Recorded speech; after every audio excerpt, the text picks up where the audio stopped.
part of the Press Play Podcast Network. Look up in the sky. It's a bird. It's a plane. It's Superman. This is Jason J. Lewis, the voice of Superman on Justice League Action. This is Mark Wade, writer of Superman Burgling. And you're listening to the Krypton Report.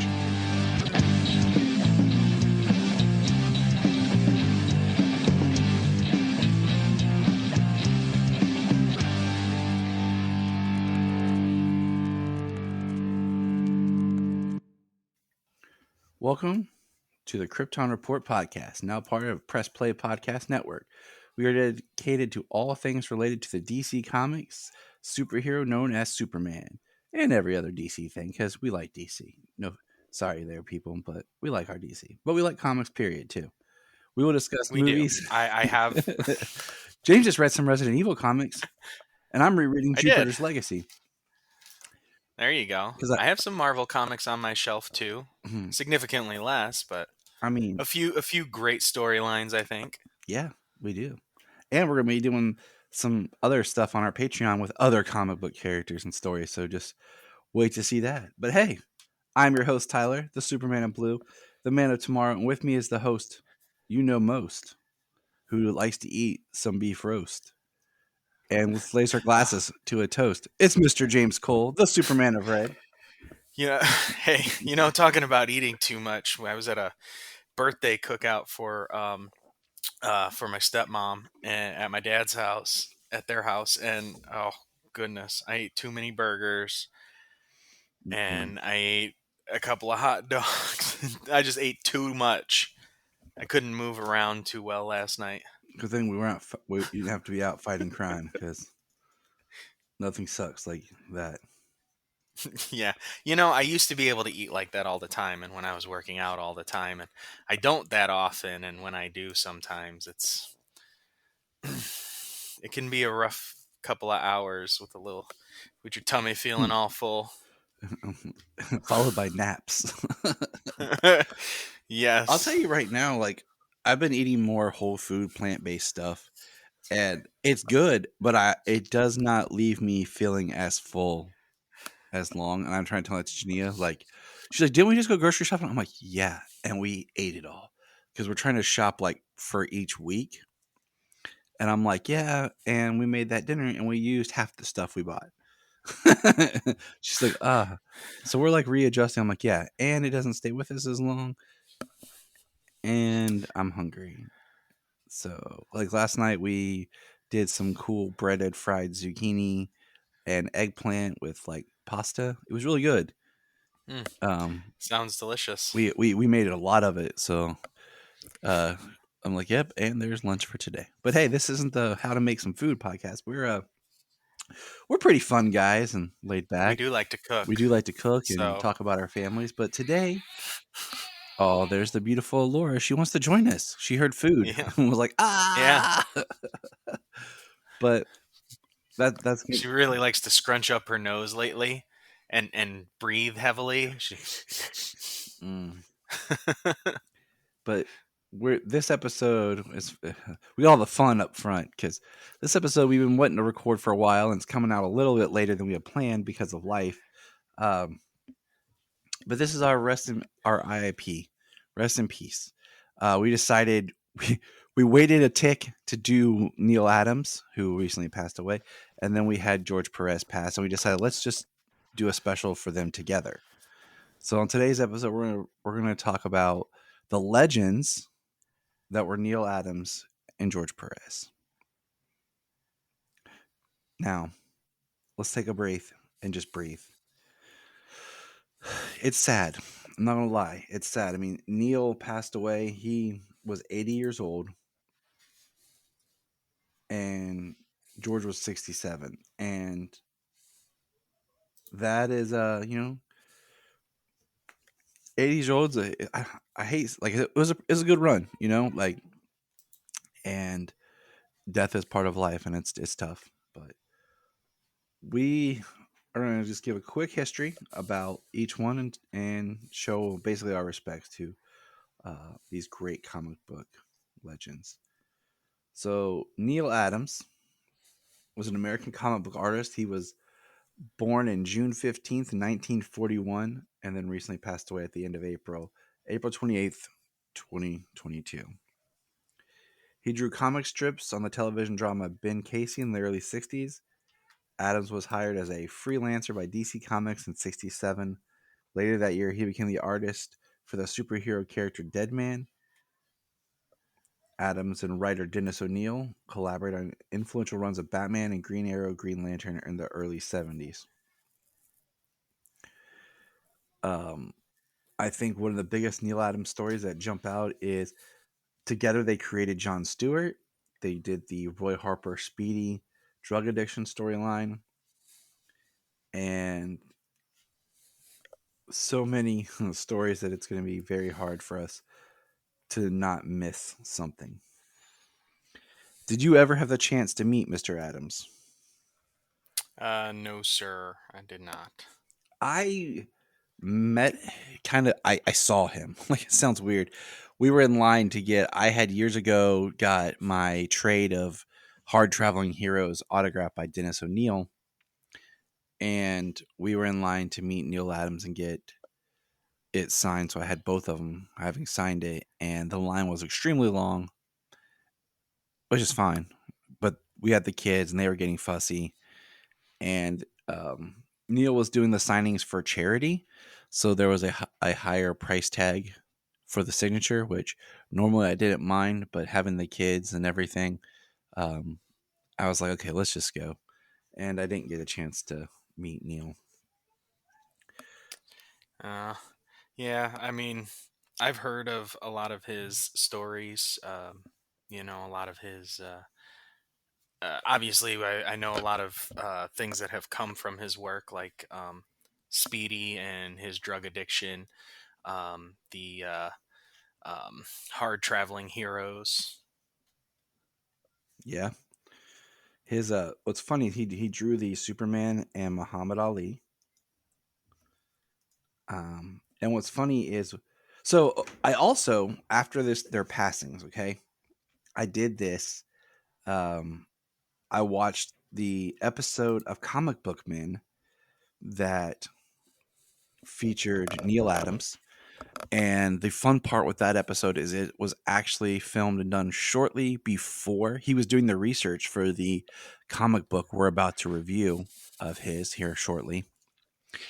And he talked about the one Superman cover that he did that he hates, and it became super famous. And I actually have like a plaque of it.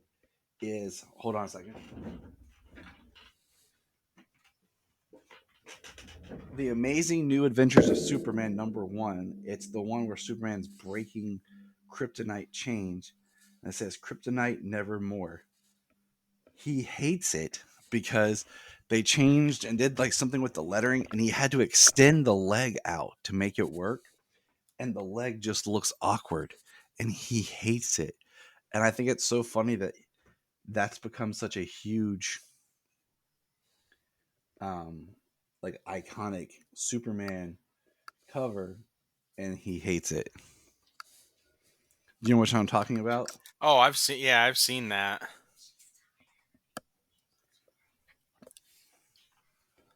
Yeah, I've definitely seen that cover. I mean, they have that. They have that image of him breaking the chains, not just that cover, but just that image of him breaking the chains. It's everywhere. So it's just interesting. So I watched that, just kind of seeing that. And then, of course, another thing that Neal did that's big and true and dear to us is Neal was the advocate at the height of his popularity, being the huge influence he was in the comic book industry. He was the one that got DC to reinstate Jerry Siegel and Joe Shuster as being listed as the creators of Superman on every comic, and they basically got their retirement salary from DC. Ooh, excellent. So that is a huge influence for what he was able to do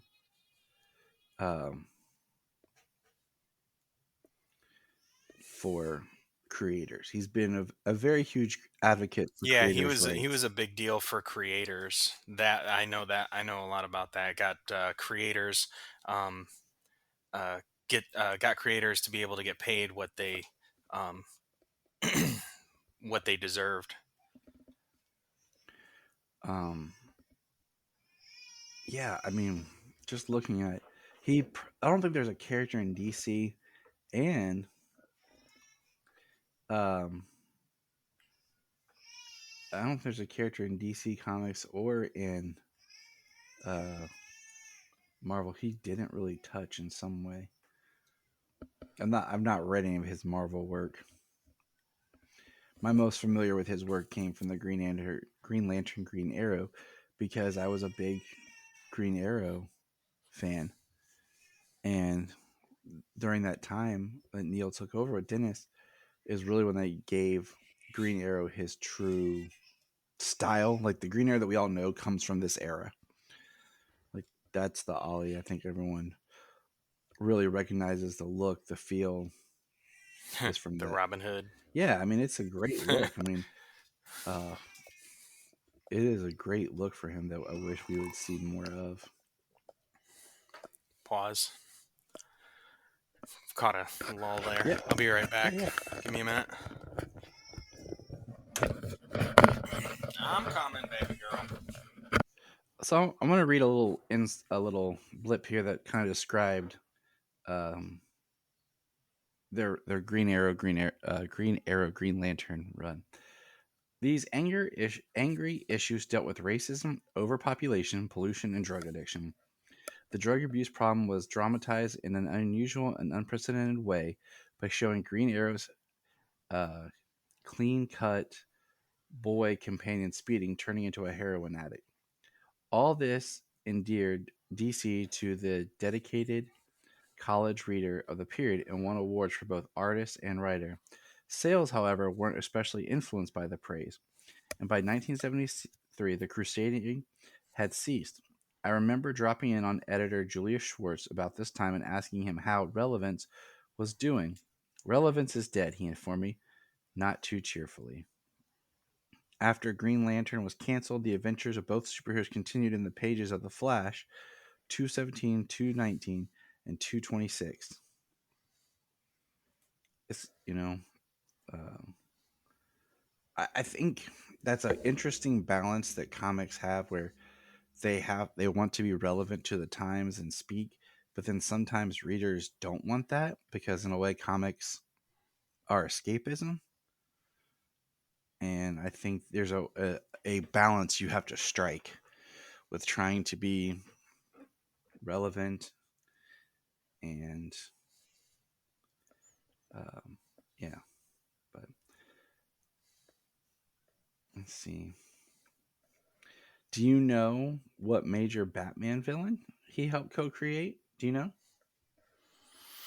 Um, I want to say Roz, but And you are correct, mother trucker. but I wasn't sure about that. He's like, geez, Tyler. Oh, why am I getting text messages from my wife? Well, he's got Jawas coming after him. That's They're gonna rob you. They're gonna steal your computer, all your gear. that would be the great Jania messaging me. Let's see. They helped create Ra's al Ghul. They revitalized Two-Face. They wrote the Joker's Five-Way Revenge. And I say they because at this time it was Neal Adams' art with Dennis O'Neil's writing. And his art is unprecedented. Like it kind of became like almost like the DC standard for the time. Um, Oh yeah, most when you look at his art, you can see his influence on, I mean, comics as a whole, but definitely DC of that era.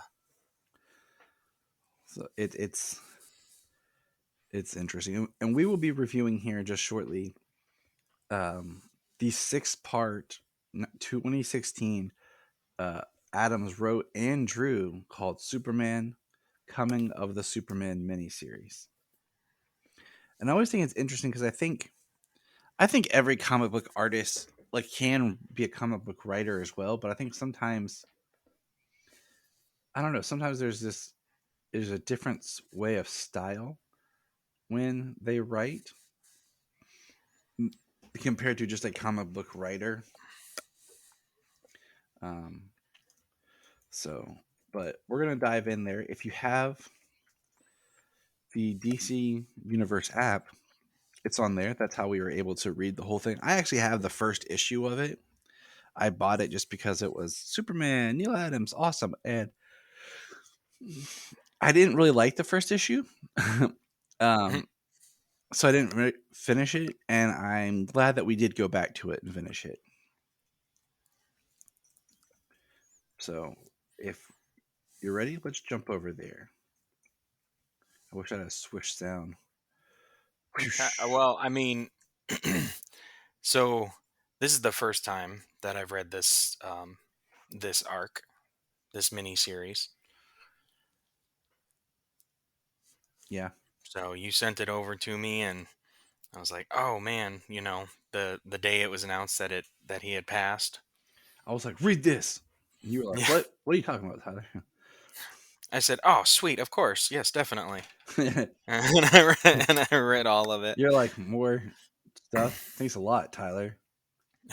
More to read. You're like, gosh.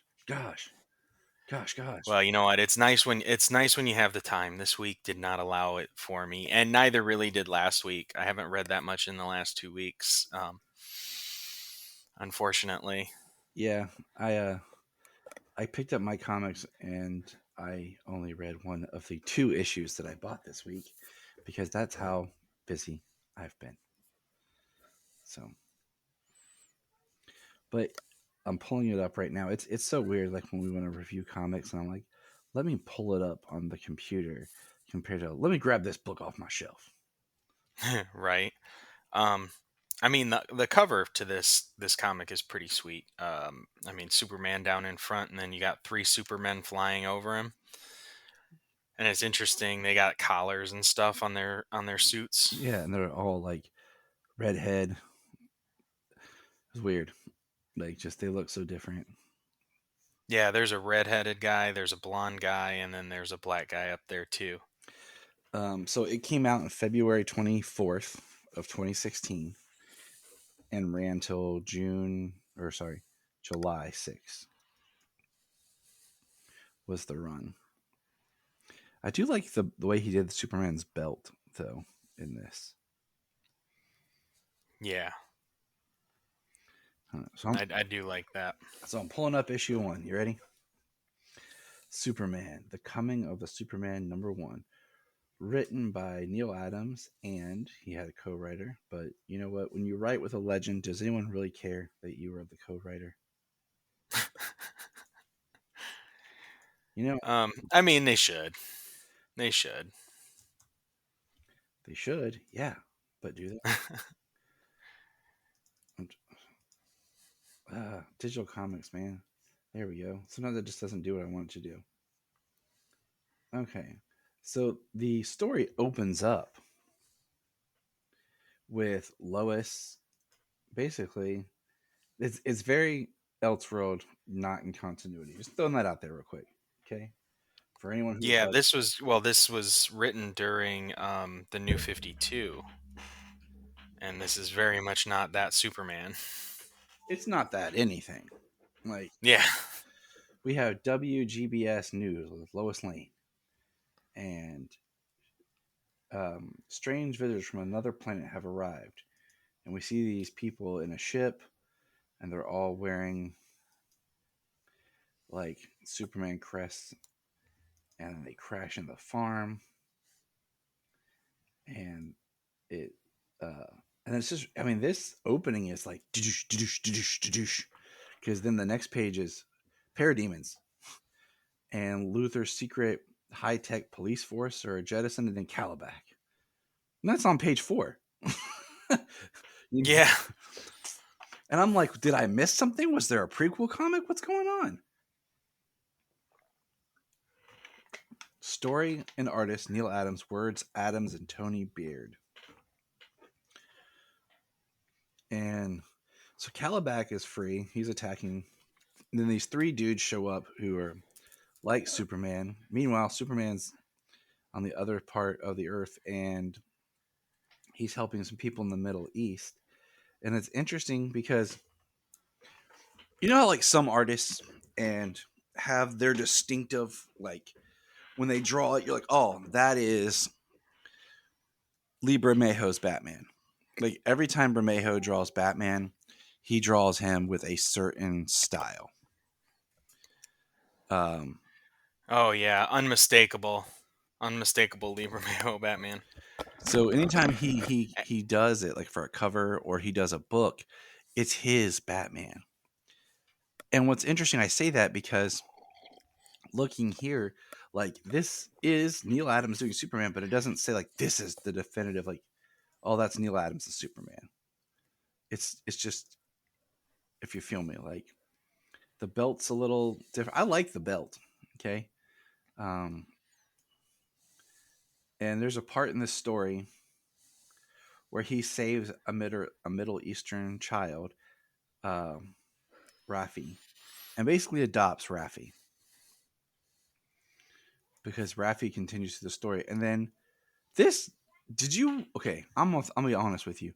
I was a little confused at first with this whole green bat demon guy. Did you know what this guy was up to? Did you? No, I didn't know what it was. Yeah, I kind of. Um, I'm not sure. I still know what's up with him. right. I don't know. I mean, he seems, by the end, he seems like he's like even over the new gods, Mm-hmm. um, Darkseid and Highfather. So it's very interesting because I mean, Superman, he tries, like he automatically assumes that he's a threat. So, um, but Superman isn't anything to this guy. It's really interesting. Um, and then as the story progresses, we find out Superman takes Raffi back with him, and I guess Raffi just inherently learns that Superman is Clark Kent because he takes him to the Daily Planet with him, and he has like, where is it here? Mr. Kent, this little guy, he with you? Long story, Jim, but yes, for now.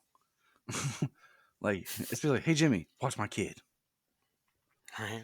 Kid? What kid? You don't have a kid. I do now, Jimmy. It's this guy. Watch Raffi. And this kid from the Middle East And just arrived here today. yeah, yeah. How did he get here? Did you fly him in? Jim, stop asking questions. And it was just kind of funny to me, like just because I'm like so funny, typical Clark, just like yeah. But it is weird because Lois is working for a TV station, and Clark's looking at these other Supermen on the screen, trying to figure out what's going on. And then, And what's interesting is he's waiting by to see. He's like observing them mm-hmm. to get an idea of who they are, what they can do, if they can handle it, or they um, not equipped for it. And then there we see Luthor. It's a very old style looking Lex Luthor, more robust looking Luthor, who comments on his people. And Clark tells Jimmy, uh, this won't take long. He leaves Raffi with Jimmy and he goes to meet these other Supermen. And he flies out there and starts fighting. I'm trying to get my, like, that's why I don't like digital comics. Oh, yeah. I mean, he flies out there. Lex basically tries to boss him around, as Lex always does. Yeah, he definitely tries to boss him around, but Superman flies out and he attacks the parademons. Kind of flies through them pretty quickly, handles them really fast. Because they even talk about how much more powerful he is than them. Mm-hmm. All the parademons and Calabac, they all retreat back through the boom tube. Of course they do. Mm-hmm. And then Superman runs into Greenfellow. And he takes him back in time, basically to Egyptian days.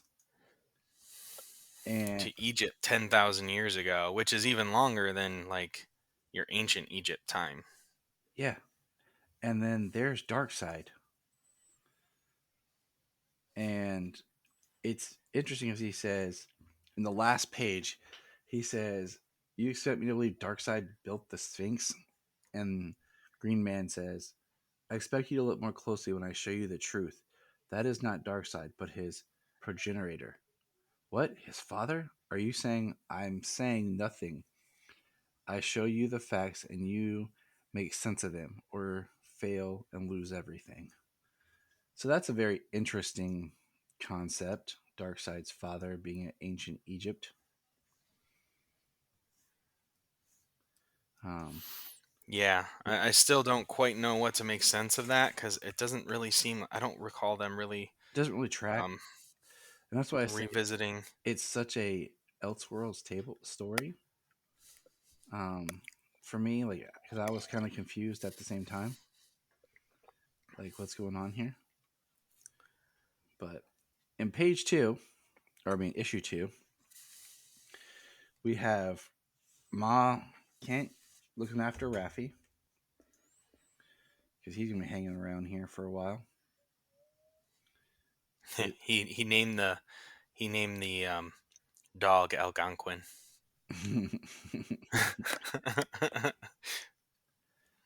No, it's It not was Ma funny. Kent. Man, I'm stupid. Now I remember. I gotta stop reading so many comics. They blend They do, and that's sometimes. why I'm like, okay, we gotta like read, and then as soon as we're done, turn around to each other and just record because now I'm blending with something else I read. No, this is somebody else that's watching him. Where is her name? Because Oh, you know what? Screw it. Spoiler: it's Granny Goodness.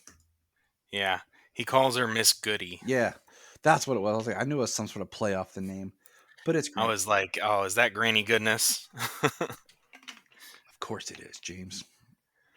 Of course it is. Well, you get the idea. I mean, the possibility once Calabac showed up in the first 4 pages of the last issue. And they didn't even wait. They were just like, boom, there it is. Whoop, there it is. Calabac. It's like, okay, all right. And then Superman goes off to finally meet the other Superman. What'd you think about that when he met the other Superman? Um, well, I mean, isn't he? He's on the way, and then Calabac returns. Yes, Calabac was Steppenwolf, and um, the other Supermen show up. There's Lex's people. They all fight. They escape in a There boom we go. tube, and then when they start, and then we have where they like Superman's talking to them, and they kind of reveal who they are. Um, even their story's a little bit like, oh, okay, I'm because they're like beat up because they don't have full Kryptonian power like Superman does. He says, one says, I'm a major retired police captain of Candor. Excuse me, Maj Dash R. I'm Tan M. I'm a Duther Ball quartersman. I'm on my vacation. I'm Vor M. I'm Tam M's cousin. And he says, I don't get up one morning, you all. I don't quite get it. You woke up one morning and all three of you decided to dude up and take a day trip to visit and watch your hero in action. Not that I wouldn't do the same thing given a dull day. That's funny. Take a trek across the stars. I mean, sometimes I wake up like, hey, James, you just want to, go hang out and dress up as Superman? Usually James Of like, course. James like, Of what the course. heck is your problem, Tyler? You know I got responsibilities. Of course I want to go. We do that once every few months. He's like, how dare you ask? You know the answer. It's like, oh yeah, word up, dude. Sounds good. Right. Well, during that invasion, you kind of see that friggin' dark side, that like ancient looking dark side again. Right. I'm like, Um, and then everybody goes through the boom tube. He says the distraction raid has achieved its purpose. Back to Apocalypse with my prize. and then we find out Superman that they took a blood sample from the Superman, and Luthor has it. Superman tears everything up and destroys it. But Luthor takes a pill with a little bit of the sample, takes a capsule, so that he can, hustle some drugs and keep it.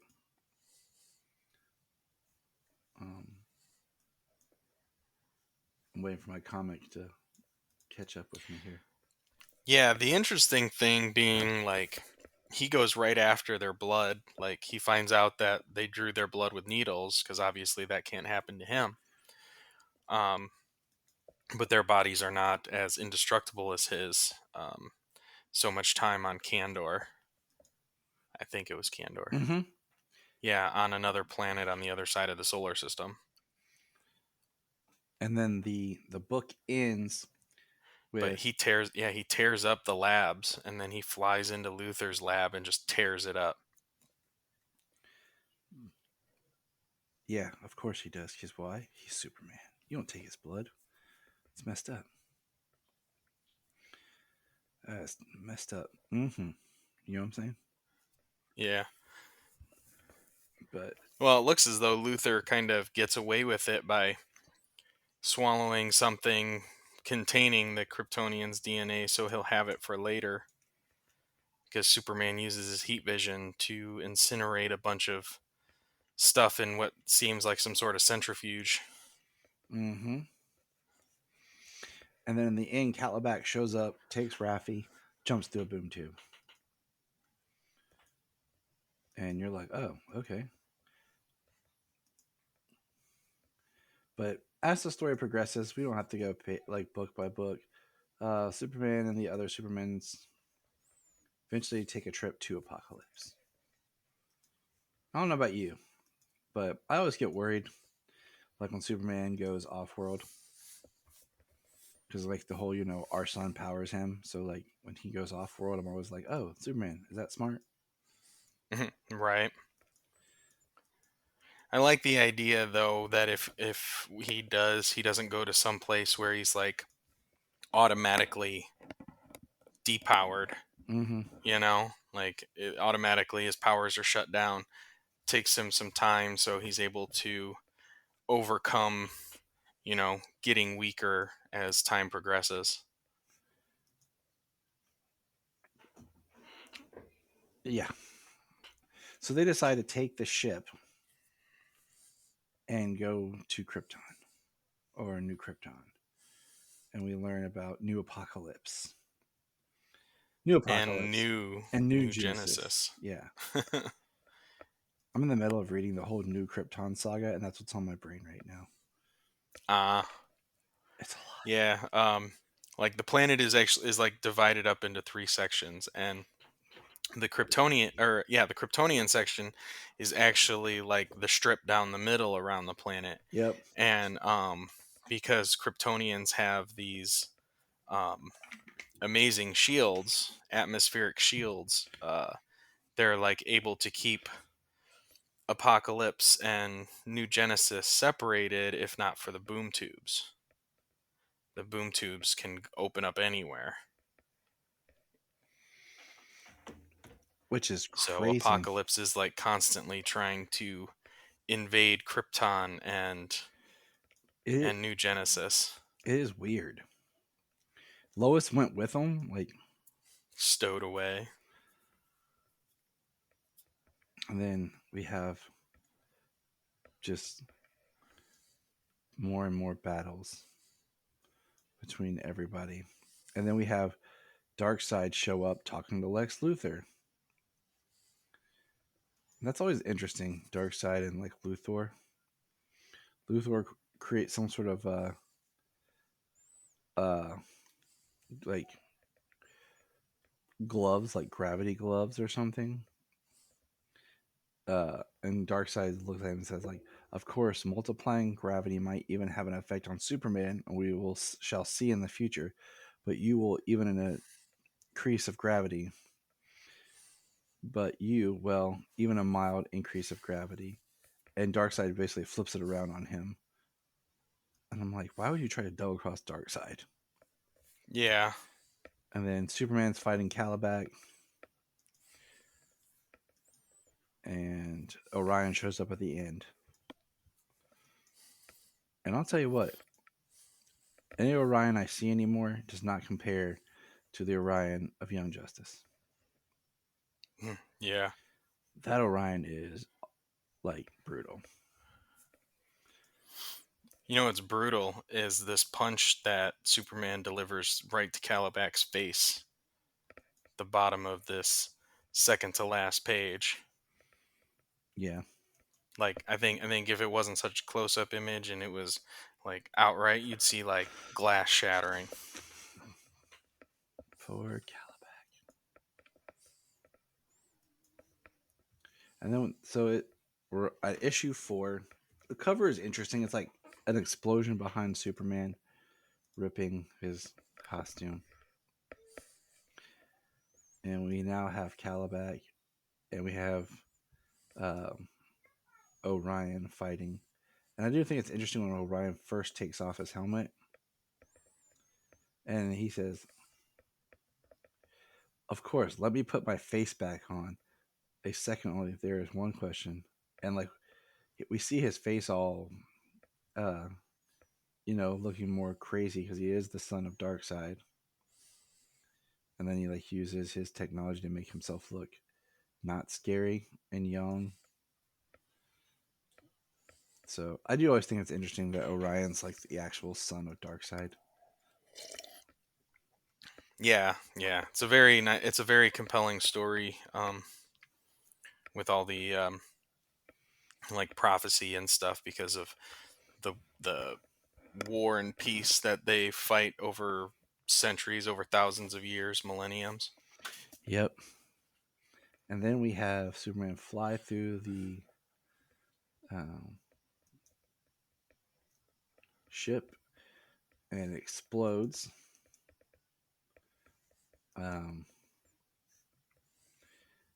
It's interesting. Darkseid said it will weaken the Kryptonians so we can enslave them. I have to stop that ship. Exactly. Good luck. And then Superman flies through it. It explodes. Says he's too late, but Superman has failed and now floats helpless and unconscious. His body shuts down and will soon be drained into the blazing sun, incinerated, and finally destroyed. That's cheerful. And then you turn the page, and there's Goody with Rafi, who turns out to be Granny Goodness. Right, of course. And then Orion saves Superman, brings him back. And then we have Luthor and Darkseid talking with their plans. Luthor's trying to say how smart he is with his mind.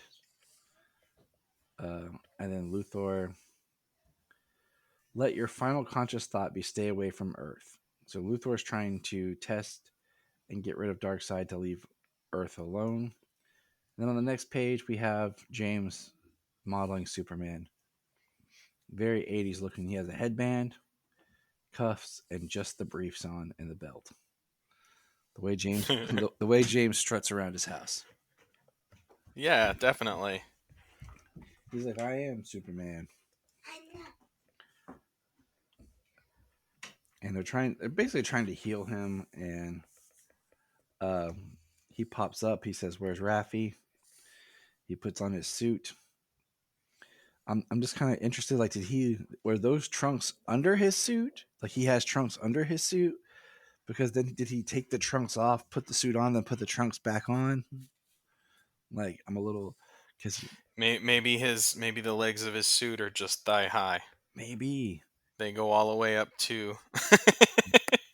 Putting a lot of thought into this. Because if you go back and look at the art, like as he's holding his suit, there's like 2 holes in the bottom that like, how does that work, Superman? I'm now intrigued by your suit. But anyways, Orion and Superman run off together, and they meet below on the back streets of Apocalypse. I don't ever really think of Apocalypse having too many back streets, but there is. Well, apparently, I mean, they do have like slave grovels and housing and stuff. I mean, we saw that in Young Justice, right? They Yeah, had like a bar type thing. that to me is always just interesting.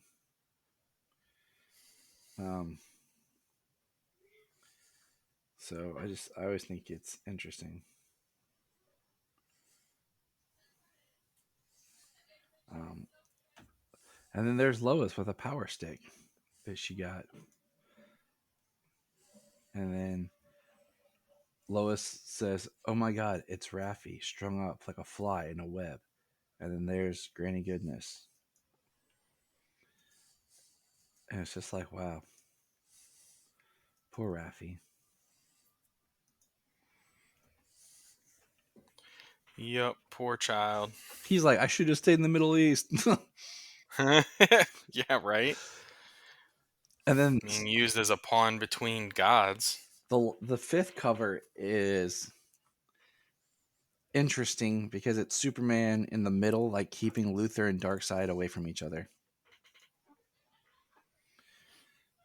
And then what I love about these digital comics, they have the ads in them, and we still have the one shot 80-page special for Rebirth starting 5/25/16. And this was like right at that time. Oh man. I know. So so it's kind of the same panel of Granny Goodness, just different dialogue. And Raffi, and here comes Superman punching every person. Every apocalypse bad guy soldier. He's like, and he punches in, looking for him, finds Granny Goodness. And she's like, don't move, one more. And your little Raffi gets it. And then Lois gets Granny from behind with her stick. Then Calabac shows up. And then from behind comes Mr. Miracle and Big Barda. And then there's Raffi just smiling, holding his dog. I like them showing up like that. Yeah. I thought that was really cool. I like that part of the story. I like Mr. Miracle and Big Barda. Yeah, especially when they're fighting on Apocalypse against Apocalypse. And he, against Darkseid. And he talks a little bit more about the middle corridor is New Krypton, the east side is Apocalypse, and the west side is New Genesis. I'm like, that's a messed up planet. Right. And then Metron shows up. It's a lot of powerhouses in the solar system. And there's like an underground train. They're trying to move people around. And then, hey, the other Supermen show back up. You know, the whole reason that this book started, the coming of the Supermen, like they show back up to help. And so does Green Guy. And he's trying to get Lois and Raffi to safety. I do like the artwork here, the panel where it's like one big block of Superman and there's 2 smaller blocks on top, and it's Superman talking to Lois. And at the bottom is where Big Barda and Mr. Miracle says they'll take Raffi. And then there's Green Guy looking, and he says, it is as he says, the game in deep. Daddy got to go to war.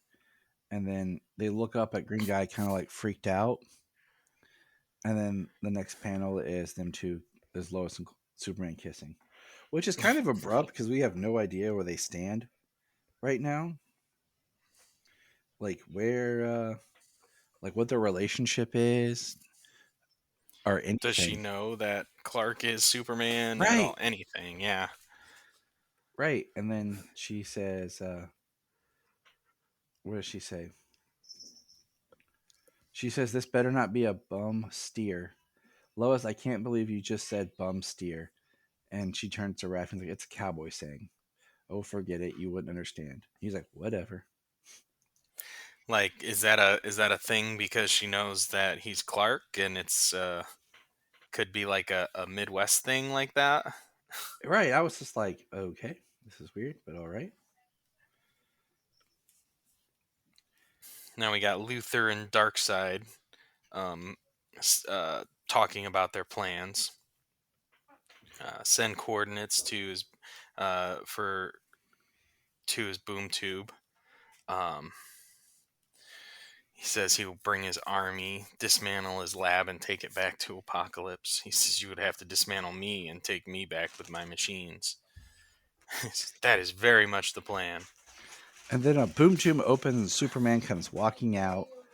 And he says, "Greeting, gents. Whose move is it?" And Darkseid's like, "Where's my men?" Luthor's just laughing. And Superman's like, "There was a disagreement. I had more votes." And then he turns around, "Shut up. Shut the Hades up, Luthor. Not so damn funny now, is it, you pompous ass?" "Luthor?" says Superman with a question mark. And Darkseid. Looks like Darkseid incinerated Luther. I just like the fact that Darkseid is using like human cuss words. It's weird. Right? And then the last and final issue where it all comes together, called Answers. It's so hold on. I gotta back up. What did you say? Darkseid, what? That's a very weird page.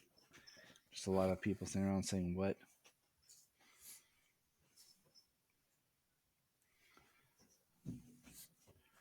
Well, he keeps. So Luther comes back. He pops up, and he just keeps blasting him over and over again, destroying him. And he's like, "What?" He doesn't know what's going on. And then, yeah, what? Like nothing. They didn't say anything. Except he called him, "You coward, coward, face me. I cannot believe this putrid mudball birthed the greatness that is Apocalypse and all mankind that." And they just keep arguing. And Luthor is like, he says, you will do your dark work without me. And this cube has changed everything you own from you. I no longer. My cube. Ha ha ha, you see? Indestructible. And then Superman takes the cube. That's quite incredible. Indestructible. Let's see. And he crushes the cube and it shatters. Then Darkseid punches Superman dead in the face. I mean, it is straight up in the face. And he says, "This is not over," as a boom tube opens. He says, "You test my patience, Kryptonian." He's like, "What patience?" They take the boom tube, and on the other side, there's Green Guy. And he says, "I don't get it. Who are you?" "I am L. I am nobody." Then Darkseid comes through the boom tube looking angry. And I see, and just he says, "Mortal combat." That was hilarious. And Darkseid comes out and he's like, "L, you two know each other?" "Of course you do. I guess this is what you call a moment. I didn't expect you here ever. My friend Kal-El will be departing from you when he finds his friends." Of course. So Darkseid's a little afraid of L, I guess. Yeah. He's like, "This journey has come to an end. You can reset the clock." "I can. I must be fair to all who would have to be quick to close the door yourself." And then "I will close it behind us." And he pushes Superman through like the boom tube. Superman comes out and sees Raffi. Um, and there's Lois and Orion. And then Orion punches Superman in the face. What the hell? What the hell do you think Darkseid's going to do now? Plan A has failed. Now he's on to Plan B. What's Plan B? Invasion of Earth. How do you know invasion is Plan B? Because I planted Plan A into his head to play for time. It comes down to the boom tube. Darkseid can simply muster his whole army and attack. Through the boom tube, I used Plan A, Luthor, to delay his invasion and gather some help, like you and him. And he's pointing to the dog. The dog's the puppy, and that is exactly what he is about to do. If he is the person Orion knows him to be. But the boom tube, no place is safe from the boom tube. It's indestructible, isn't it? Yip, yip, says the puppy. And then Orion, a distraction. That must be dealt with. Barda, my brother Scott, I will join you. You'd better take my dog, says Raffi. Kal-El, Lois Lane, this is my grandfather. And it's been a long time, Kal-El. It's Highfather. So Isaiah? Is how you say it? That's what it seems like, kind of, yeah. Is the Highfather of New Genesis, Lois, and one of the reasons that this is the story you could never write. Who would believe it? He was just a puppy. Now, better to my guard, my grandson. So Raffi is of New Genesis also. Yep. And then he says, first must take a weakened new Kryptonian and use the boom tube to invade Earth. This is not a skirmish, but an all-out attack. We must drive him back. And then what? Then close the boom tube. The boot? Impossible. Let's just go see. And so the last couple of pages is just a bunch of fighting, Darkseid yelling, lots of creatures, Superman, Orion, the Superman, punch, punch, punch, boom tube, things thrown in a boom tube. Superman then folding and closing the boom tube as if it's physical matter, turning it inside out, pulling it backwards to bringing him to Apocalypse. And Darkseid's like, destroy him, level all weapons at his heart, kill him, destroy. And then he just walks away. His loss, he can't abide it. He lost a round. I'll call Metron. It's time for everyone to go home, says Orion. And then we see Superman saying goodbye to Highfather and Raffi. We see the planet.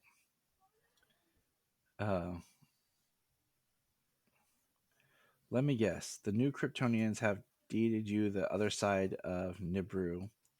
Now that you have disabled Darkseid's boom tube, it'll be safe for us to move in. Superman says goodbye to Raffi, the Superman. And he has, I have more questions about you than answers, talking to the Green L. I recorded all these events to keep a journal of all of your progress. And then the last panel is Raffi and Highfather walking through a boom tube with Lucer. And farewell, Highfather, Raffi. Farewell, all, and welcome to New Genesis. Raffi says, go, go, Power Rangers. It's a little random and weird. And then we're left with the thoughts of Luthor, where he says, and I improved my record keeping from all your blood collected. That proves that you are all human. And that's the end. Very interesting and somewhat confusing story. Yeah. It was a good read, but I feel like we got like the middle chunks, and I feel like it should have been an 8-parter. We should have got a nice wrap-up book and a nice intro book. Right. Well, yeah, there's nothing where did anything come from in this, and then why are they all three on one planet? Yeah, it's like a whole Elseworld story that needed more expanding. Yeah, and then what's the idea after it, you know? What's the if they all share a similar ancestry, humans and Kryptonians and new gods, like what's that supposed to prove? Like there's nothing before, nothing after. Weird. But it's time to move on from Neal Adams. Rest in peace, sir. Thank you for your work. And let's jump over and talk George Perez. Now, as we start George Perez, I'm going to give you a quick rundown of characters created by George Perez. Are you ready? Go ahead. And I'm going to do DC characters because he's got a lot. Ready? Starting with A. Ares. Blackfire. Brother Blood. Adrian Chase. Cheetah. Cheshire. Cyborg. Cersei. Deathstroke. Hive. Hades. Harbinger. Then go up to I. Jericho. Betty Kane. Magenta. Maxima. The Monitors. He has a hand with Nightwing. We'll get there. Let's see. Zeus. Wintergreen. Vigilante. Trigon. Taskmaster. Oh, wait, that's Marvel. Teen Titans. Terra. Starfire. Silver Swan. Raven. Ravager. Protector. Poseidon. So basically everything that we could possibly think of that impacts the Teen Titans was created by George Perez. That's a lot. Yeah. So in prep for this, I did rewatch the George Perez episode of Comic Book Men, where he draws Wonder Man for Mike Zapsik. And it's a cool, you see just how nice and friendly this man was. And you get to see his wife, who makes... Hello, people. My name is Venom. Oh crap! It's Venom, aka Sailor Venom. She's come downstairs to fight me. I was like, whoa, somebody's possessed over there. She's wearing Solomon's Venom costume. So she is possessed by a symbiote. And then Solomon and I did some more research. Oh, I was gonna say, George is known for wearing these crazy outlandish shirts, but the fun part is his wife makes all of his shirts for him. Ha! That's awesome. So Solomon and I did research and watched the Teen Titans Go episode that actually features George Perez and Lynn Wein. Or not Lynn Wein, Marv Wolfman, sorry. Yeah, I was going to say, wait, I thought that was Marv Wolfman. Yes. So George has an amazing resume, especially with the Teen Titans and another character. What's the other character, James? Wonder Woman. It's the answer you were looking for, correct? Yes, it was. I know he had a pretty long run on Wonder Woman. And his run on Wonder Woman is pretty much the basis of everything that we think and know of Wonder Woman. Like in that breakdown, I gave how many characters were... Oh yeah, there were so many. There were so many of the Greek pantheon in there. Exactly. So seems like he was responsible mostly for giving us the DC versions of the Greek gods. Yes. Let's see. George Perez was born June 9th, 1954 in South Bronx, New York. And he settled in New Jersey. Let's see. Let's read here. George began to draw at the age of 5. His early career, Perez's first involvement with professional comicry was artist Rick Buckler's assistant in 1973. He made his professional debut in Marvel Comics' Astonishing Tales 25. Then, Perez came to prominence with Marvel's superhero comic team The Avengers, starting with issue 141. In the 1970s, Perez illustrated several other Marvel titles, including Creatures on the Loose, featuring a Man-Wolf and the Inhumans in Fantastic Four. Writer Roy Thomas and Perez crafted a meta-fictional story of the Fantastic Four in number 174. So he went on and was prominent at Marvel. Then, 1980, while still drawing the Avengers for Marvel, Perez began working for the revival DC Comics, offered the art to launch the new Teen Titans. Written by Wolfman and Perez, the real incentive was the opportunity to draw Justice League of America, an ambition Perez which seemed like a natural progress from the Avengers. Longtime Justice League artist Dick Dillon died right around that time, providing an opportunity for Perez to step up in a regular artist. While Perez's stint on JLA was popular with fans, he received greater attention for his work on the new Teen Titans, which was launched a special preview in DC Comics Presents number 26. This incarnation of the Teen Titans was intended to be DC's answer to Marvel's increasingly popular X-Men comic, and it became highly successful. Excuse me. A new Teen Titans drug awareness comic book sponsored by the Keebler Company was drawn by Perez. Then think about it. Teen Titans, we think about almost everyone in that team is like the ones we see always. We think of from Teen Titans Go to Young Justice, with Robin, who becomes Nightwing, but Raven, Starfire, Beast Boy, Cyborg. And on the cover, you also have Wonder Girl and Kid Flash. But also, here's the big one that George Perez gets known for. There's this little thing that DC did called Crisis on Infinite Earth. Ever heard of it, James? Oh, absolutely.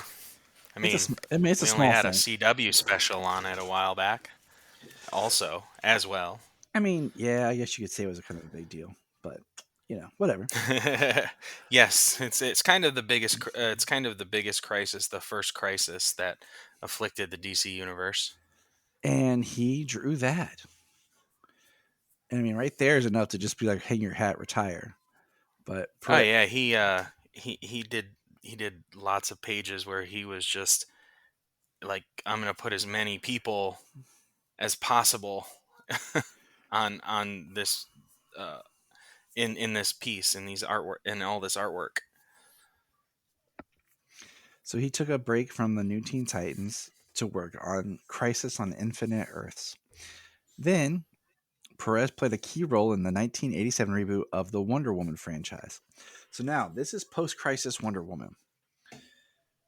Writer Greg Porter spent several months working with editor Janice Race on new concepts for the character before being joined by Perez. Inspired by John Byrne and Frank Miller's work on refashioning Superman and Batman, Perez came in as the plotter and penciler of the series, which tied the character more closely to the Greek gods and jettisoned many other elements of her history. Perez at first worked with Porter and Lynn Wein. There's where I got the Lynn Wein reference. On the stories, but eventually took over the full scripting chores. Later, Mindy Newell joined Perez as co-writer for nearly a year. While not as popular as either Titans or Crisis, the series was very successful and relaunched one of DC's flagship characters.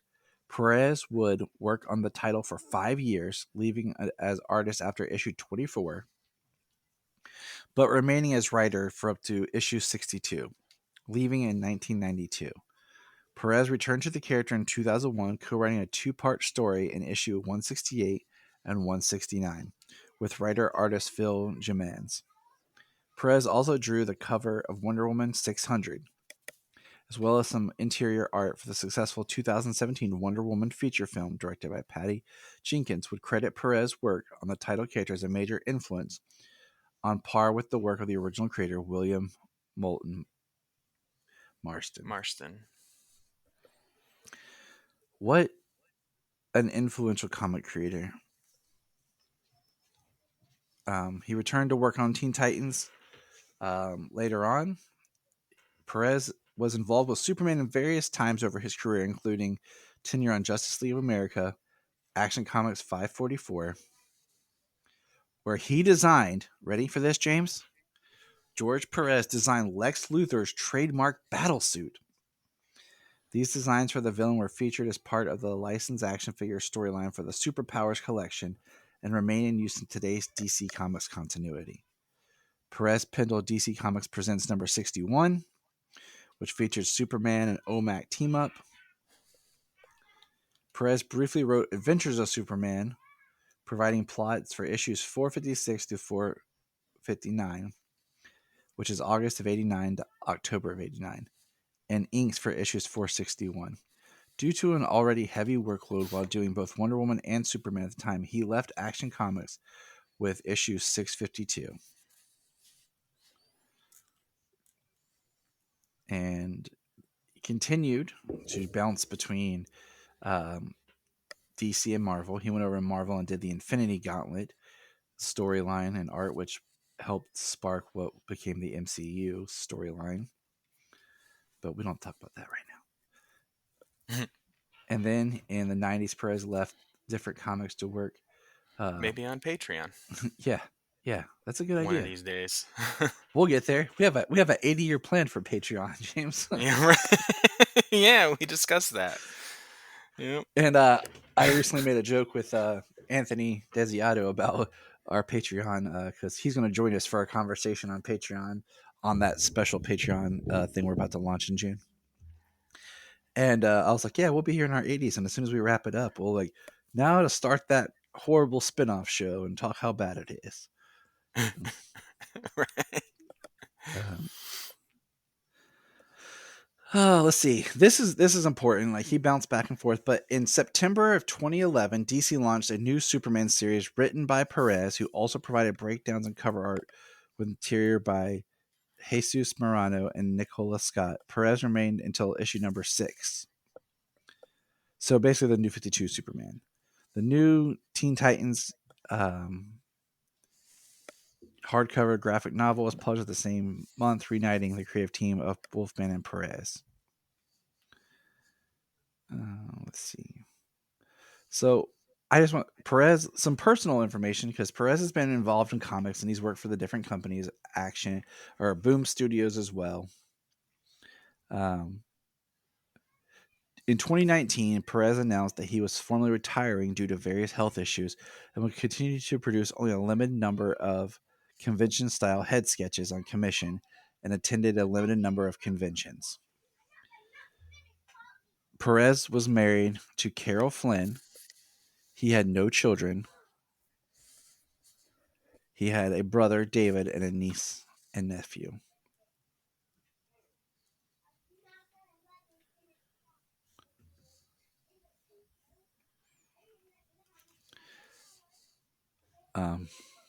Sorry, I got a Moment of silence. Yeah, it's one of those people like I would have really have liked to have met because he worked on the Judas Contract, A Lonely Place of Dying for Batman. In 2022, Perez was awarded the Inkwell Award Stacey Arrogant Special Recognition Award for his lifetime achievement in inking. I mean, he is up there. I think it's one of the most influential comic creators who's still like right now we're in this era where everything seems to be influenced by Jeff Johns. Like stories we get, TV we get, but to take a step back, I think in a lot of ways he's the underlining behind all that. He's the building block that a lot of the stuff that even Johns built off of, more so than some of the other creators. And I feel like it's that sad thing about when you're an artist, you don't always get the recognition that you deserve until after your death. Yeah.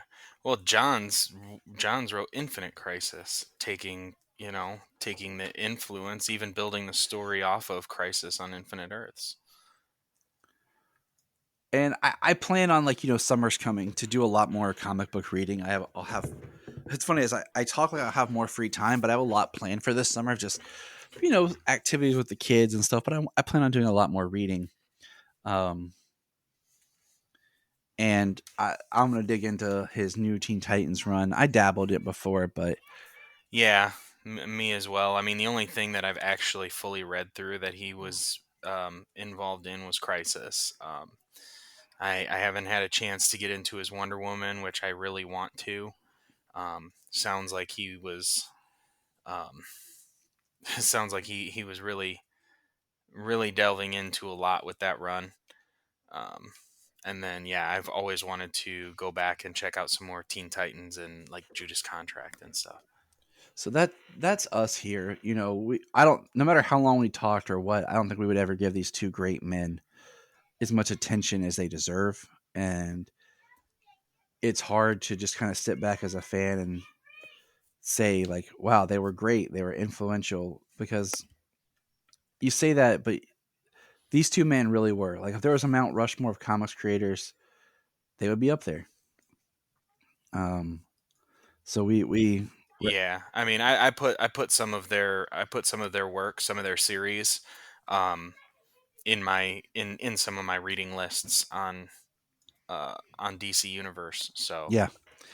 So from James and I to everyone out there, they will be missed, but I'm glad that they left a legacy that we can all share. And then as my kids get older, I can pass down Teen Titans, because I think they would enjoy it. So remember, everybody, appreciate your artists and writers now. If there's people you want to meet, try to get to a convention and meet them. Tweet at them, say their praise, whatever, and thank them for the work they do. Look up in the sky. We just want to say, if you've enjoyed this podcast, please check out other podcasts on the Press Play Podcast Network. Remember to check out Krypton Report on all social media platforms. Go to linktree.com/Krypton Report. You find all of our information right there. If you want to keep Krypton from exploding, join our $1 a month Patreon. That's right, for $1 a month, you'll get extra special content that you don't get on the main show, like movie commentaries and whatever else comes out of our mouths. So check it out, patreon.com/Krypton Report. If you are like Tyler and James and can't get enough super talk, check out these other podcasts: Digging for Kryptonite, Supergirl Radio, The Last Sons of Krypton, the Superboy Legacy Podcast, All-Star Superfans, Superman the Animated Podcast, The Aspiring Kryptonians, Always Hold On to Smallville, Caped Wonder, The Geek of Steel, and Truth, Justice, and Hope Podcast. Hey, we're going to press pause and hear a few words from our other podcasts on Press Play Podcast Network. Hello, Brooks here with the Books with Brooks monthly book club podcast. Here's how Books with Brooks works. We read one book a month and then we talk about it. Classics like Stephen King's The Shining, debut novels like We Are the Brennans by Tracy Lang, and tons of other compelling, life-changing stories, one book and 1 month at a time.